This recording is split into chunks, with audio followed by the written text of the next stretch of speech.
Mr. President, I actually just want to pick up from right there where you just heard the breaking news.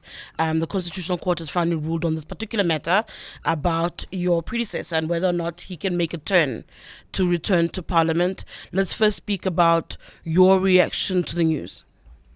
Well, the Constitutional Court has ruled, and as I've often said, that's the highest court in the land, and we've given the judiciary the right to arbitrate disputes amongst us in terms of our constitution. So they have come out with a ruling, and I note that ruling, and that is what it is.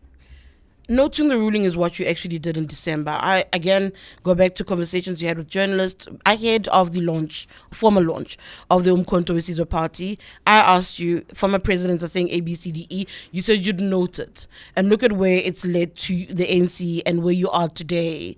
Should you have not dealt with that matter, particularly around former President Jacob Zuma, differently? Are there any regrets about there? We will not comment. Suddenly to commenting. Suddenly there is a question of suspension. Should this matter not have been handled differently by the ANC? Because it was already clear in December when he publicly spoke that he violated the ANC constitution, Yes. and yet as leaders of the party, you waited until much later to start considering action against him. Are you saying should we not have acted as the ANC? No, or as government? ANC. No, obviously as the ANC. Oh, no. As the ANC, I mean, obviously we have to follow the prescripts of our constitution. And the prescripts of our constitution that anybody who is a member must be given due process. There must be due process, and they must go through the various processes of hearings and all that, and representation. And so that is what we followed. So we followed our constitution to the letter, and we could not have done it any other way. If I was an ANC member, I'd actually say, as Clement just pointed out, the constitution is quite clear. It took a really, really long time for the NEC to decide to actually start relying on its constitution. You went from, we will not comment on this, we will not discuss this, Yes. to having random remarks being made in public engagements. Yes. And that's what the clumsiness in how this was being handled actually took place, is in different leaders.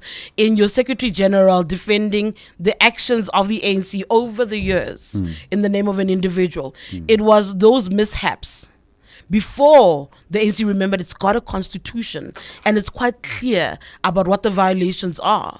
So it's all good and well for you today to speak about the constitution and what you've done, but you looked at the constitution many months down the road. Gee, I wish you could be an ANC member and insist on I'd rather not. following the constitution. My God, you're so good at it.